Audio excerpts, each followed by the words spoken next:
Et il y a un autre type d'exercice qui consiste à porter son attention et sa concentration sur des choses qui sont proches de soi.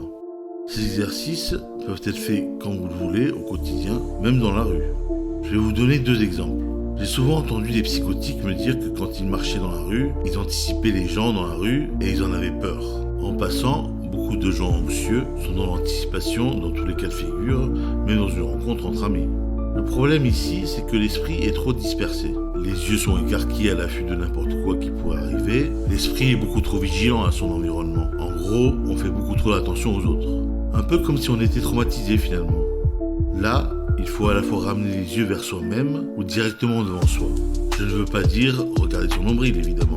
Et donc, il faut poser son attention, sa concentration à cet endroit-là, dans l'instant présent. Vous allez voir qu'à force, vous allez oublier votre vigilance pathologique aux autres, mais ça prend énormément de temps. Ça ne se fait pas en 2 fois. C'est une rééducation de longue haleine.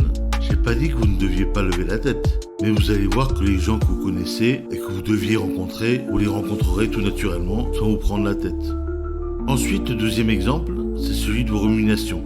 Quand je rumine, j'oriente mon attention et ma concentration vers quelque chose d'immédiat, dans l'instant présent, comme ma table de chevet ou mon lit, quand je suis allongé pour dormir, ou alors moi-même. Je rentre mon attention et ma concentration au plus profond de ma poitrine.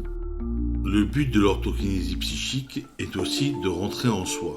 Et par là, je ne veux pas dire devenir égoïste, ou solitaire, ou méchant, ou pas solidaire avec les gens. Non, je veux dire que votre attention, votre concentration est tournée vers vous. Rentrez en soi pour devenir soi.